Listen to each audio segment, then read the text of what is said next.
안녕하세요, 부자마을TV입니다.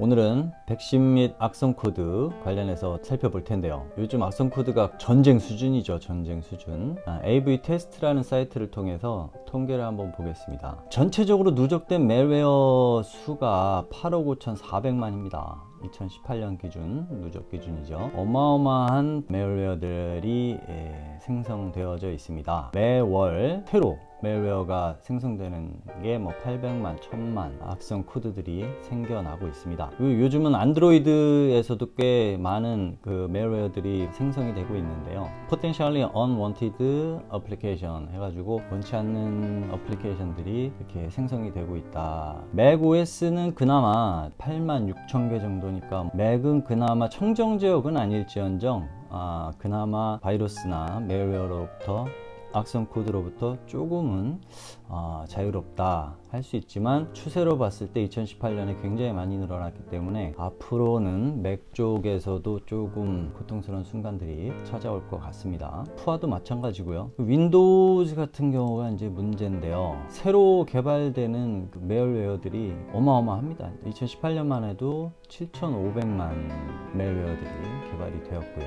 푸아도 마찬가지고 위험 요소로 작용을 하고 있습니다. 멜웨어는 뭐냐? 멜리셔스 소프트웨어에서 악의적인 소프트웨어에서 악성 코드라고 통칭을 하고요. 악성 코드에는 다양한 것들이 있는데 컴퓨터 바이러스, 특정 대상, 파일이나 부트세트 등을 감염시켜서 해당 대상이 실행되면 같이 동작하는 그런 악성 코드를 이제 일컫는 말이고요. 트로이 목마는 단일 프로그램처럼 동작을 하고, 그렇지만 실제로는 내부적으로는 악성 코드가 포함되어 있다. 트로이 목마도 굉장히 나쁜 놈이죠. 그 다음에 스파이웨어라고 해서 컴퓨터에 이제 사용자 동의 없이 설치해가지고 개인정보들을 빼가는 악의적인 소프트웨어인데, 요즘은 하여튼 복합적으로 트로이 목마이면서 스파이웨어인 것들이 많이 있습니다. 그리고 푸아, Potentially Unwanted Application, 어플리케이션이나 프로그램을 뒤쪽에 A나 P로 구분해서 사용하는데, 애드웨어 같은 경우에 사용자 동의 없이 몰래 설치해가지고 광고창 막 띄우는 그런 거 있죠. 굉장히 불편하죠. 좀 죽여도 뚝 뜨고 막 이런 거. 그 다음에 랜섬웨어, 컴퓨터나 데이터를 인질로 해가지고 돈을 요구하는 놈들이죠. 그래서 하여튼 이런 것들이 다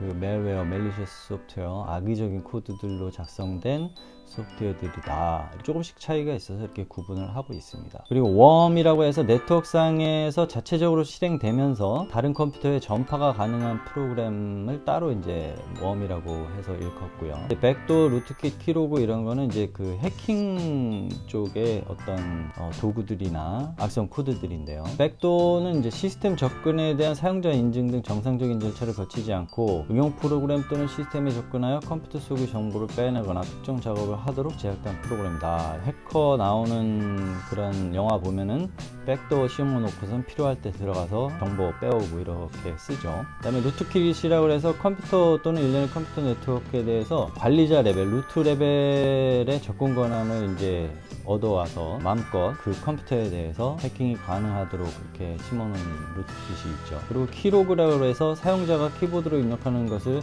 모두 텍스트 형태로 저장해 가지고 그 입력된 내용 중에 아이디와 패스워드 등이 있고 하면 그런 걸 해킹 방법으로 사용을 하죠. 그리고 허위 백신이라고 해서 백신도 아니면서 백신인 척 해가지고 막 지금 이 컴퓨터에 바이러스가 대단히 많이 있으니까 빨리 이 백신 깔아가지고 치료해야 된다. 그렇게 이제 백신 프로그램을 사칭하면서 금전적 이득을 얻으려고 하는 허위 백신들이 많이 있습니다. 그럼 과연 어떤 백신을 써야 하나요? 하는 질문들이 많은데, 요즘 윈도우즈 10 쪽에서는 기본 탑재되어 있는 윈도우즈 디펜더도 괜찮습니다. 쓸만하고 많이 좋아졌습니다. 그리고 마이크로소프트에서 굉장히 그 신경을 써가지고 자금과 인력, 고급 인력들을 써서 바이러스와의 전쟁, 악성 코드와의 전쟁을 벌이고 있기 때문에 윈도우즈 디펜더는 앞으로도 많은 발전을 해 나갈 것 같고요. 현재로서도 많이 좋아져서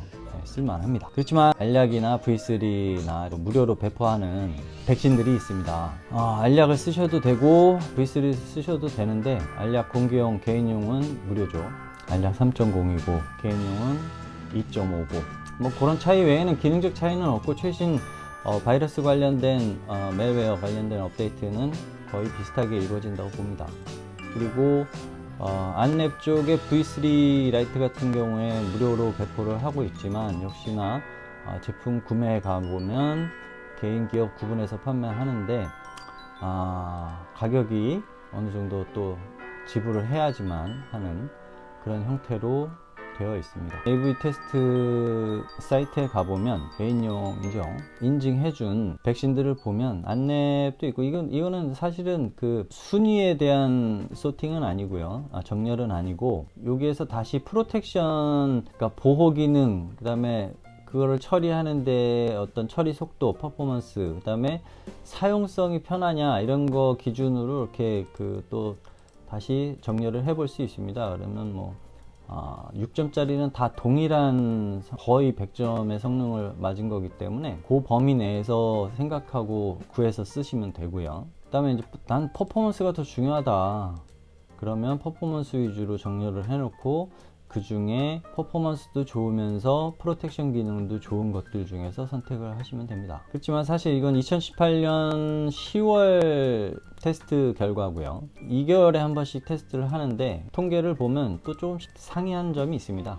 항상 666점 최고 점수를 받는 것들이 좀 있고요. 그렇지 못한 것들도 있는데, 이 판단은 이쪽 사이트에 들어와서 한번 보시고, 그래도 안랩 정도가 토종이기 때문에 토종을 쓰는 것이 국내 실정에는 좀 더 맞을 것 같다. 메가피나 카스퍼스키 이런 쪽은 늘 666점을 받아요.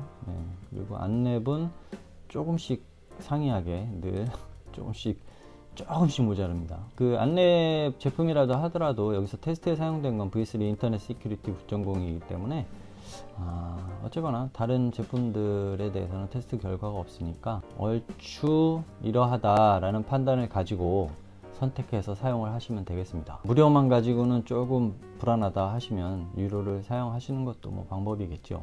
그렇지만 정말로 요즘 윈도우즈 디펜더는 장족의 발전을 했습니다. 그럼 바이러스 감염 증상은 보통 어떠냐? 다음 증상들이 지속적이나 갑자기 발생하면 바이러스 감염을 의심해 보시고, 보통 실시간 감시를 해놓고 사용을 하시지만 이런 증상들이 발생을 하면 백신 프로그램을 통해서 검사를 한번 진행하는 게 좋습니다. 증상을 보면 이제 컴퓨터가 평소와 달리 심하게 느려지거나 아예 부팅이 안 되는 경우도 있죠. 그리고 특정 응용 프로그램 실행하면 평소보다 상당히 더디게 진행이 되고, 또 어떤 경우에는 이제 렉이 발생해 가지고 마우스도 천천히 움직이고 느릿느릿 움직이는 경우가 있죠. 블루 스크린 같은 경우가 또 자주 발생해 가지고 리부팅 된다거나, 특정 파일 등의 정보 크기나 이름 등이 지속적으로 이게 변동하는 경우가 있어요. 그런 경우는 거의 100% 바이러스라고 보시고, 그리고 평소 발생하지 않는 의심스러운 증상들이 발생한다, 좀 느낌 이상하다 하면 일단 바이러스 감염을 의심하시고 백신으로 검사를 해 보시기를 추천드립니다. 그리고 가끔 이상한 파일 이런 거죠. 이런 파일들, 이상한 파일들이 생성되어 있는 게 보인다, 역시 바이러스 감염을 의심하시고 백신을 사용해서 전체 검사를 한번 하시고 발견된 바이러스들은 치료를 한 다음에 사용을 하시면 되겠습니다. 근데 무엇보다도 예방법이 중요합니다. 사실은 예방을 하고 사용하는 게 중요하기 때문에, 예방에는 여러 가지 방법이 있겠지만 우선은 윈도우즈 로그인할 때 적어도 패스워드 정도는 사용을 하시고, 그 다음에 중요한 파일들, 엑셀이나 집으로 중요한 데이터들을 묶어 놓는 경우도 있고, 엑셀 파일의 패스워드나 은행 계좌번호나 패스워드 이런 정보들을 다 이렇게 엑셀에다 입력해 놓고 잊어버리면 가끔 보면서 사용하시는 분들도 있는데, 엑셀이나 집에는 저장할 때 패스워드를 걸 수 있는 기능이 있습니다. 그래서 엑셀에 패스워드를 걸거나 집에 패스워드를 걸면 엑셀 파일을 열거나 집 파일을 압축 해제해서 속의 내용을 보려고 할 때 패스워드를 요구하죠. 엑셀도 파일을 열 때 패스워드를 요구합니다. 그러면 일단 유출되더라도 기본적으로는 방어가 되고, 습관처럼 중요 데이터에 대해서는 그렇게 사용을 하시는 게 좋습니다. 그리고 백신은 항상 최신 업데이트 상태를 유지를 하는 게 좋고요. 윈도우즈 또한 최신 업데이트 상태를 유지하는 게 좋습니다. 그래야만 최신 바이러스 정보나 메일웨어 정보, 악성 코드 정보들이 반영이 돼서 그래도 꽤 예방이 됩니다. 그리고 데이터 백업이 굉장히 중요한데요. 윈도우즈에 내장된 백업 기능을 사용해도 되시고, 그 다음에 내가 이거는 중요하다 생각하는 파일들은 외장 하드나 클라우드 디스크, 자신의 컴퓨터 외 다른 저장 장치 쪽으로 백업을 해 두시면 나중에 혹시나 문제가 발생했을 때도 빠르게 복구가 되고 충분한 예방, 이 정도 패스워드 사용하고 백신 최신으로 사용하고 윈도우즈 최신 업데이트 사용하고 데이터 백업 해 놓으면 그래도 꽤 예방이 됩니다. 그리고 잠깐 현재 제 컴퓨터의 윈도우즈 업데이트 상태를 보면 저는 항상 오늘도 오후 2시 56분에 업데이트 확인을 해서 최신 상태이고요. 전체를 대상으로 해서 바이러스 검사를 하고 있습니다. 마침 끝났네요. 어쨌거나 스캔된 파일이 막 55만 개나 되고 검출된 위협이 하나 발견을 했습니다. 위협 정보를 보면 윈32 오토 KMS 뭐 이런 파일이 있죠. 이런 파일에 대해서 위협이 있기 때문에 권장되는 작업을 통해서 위협을 제거하시면 되겠습니다.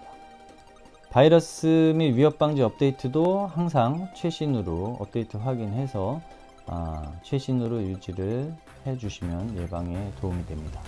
감사합니다. 부자마을TV였습니다. 재밌게 보셨다면 구독 버튼과 좋아요 버튼 눌러주세요.